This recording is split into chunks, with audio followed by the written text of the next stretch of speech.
favorisés ou non, qui sont en marge de la société. Il y a au même moment de plus en plus de personnes âgées qui sont délaissées et oubliées. Cette société-là a besoin de transmission.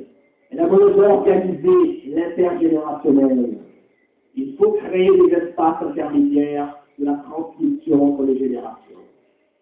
Une société qui se respecte doit respecter toutes ses composantes, mettre sur pied les éléments du vivre ensemble, du bien vivre ensemble, du bien vieillir ensemble.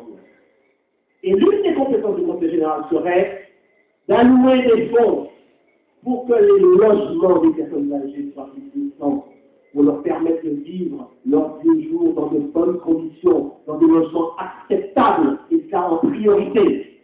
Notre culture ne nous permet pas d'imaginer des maisons loin des mouroirs où nous mettrions nos anciens. Il faut se battre pour le maintien à domicile dans des conditions dignes et acceptables. Si je suis élu, je me battrai aussi pour que les fonds du Conseil général ou les fonds d'un partenariat puissent être affectés à la qualité des logements des personnes âgées, leur permettant de bien vieillir à leur domicile dans des conditions acceptables et des conditions qui respectent notre culture et ce que nous sommes. Transport intergénérationnel, emploi.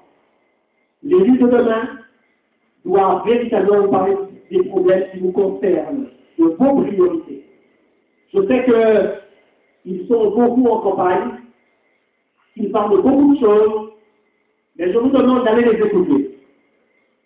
De les écouter et de savoir s'ils vous parlent de ce qui vous concerne. Ah bien sûr, ils vont dire, oh, non, c'est pas ma compétence.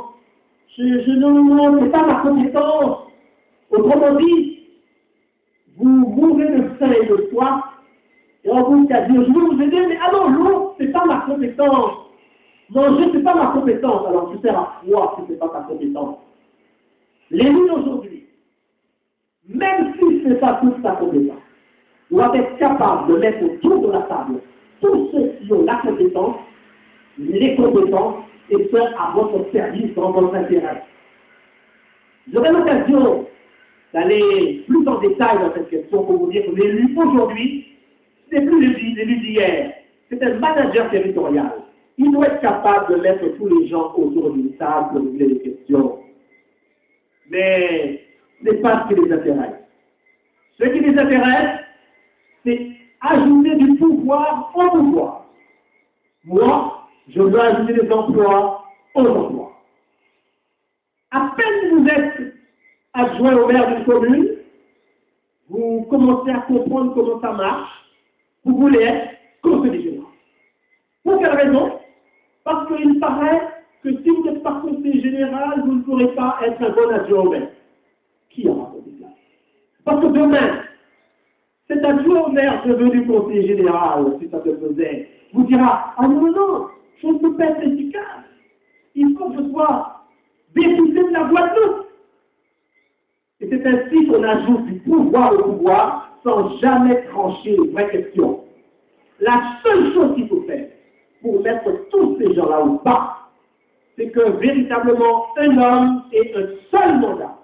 Et vous verrez s'ils ne vont pas travailler.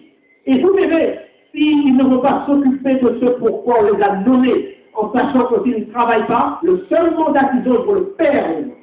Je demande véritablement de faire comme si dès aujourd'hui, ce qui nous importait, c'est l'efficacité.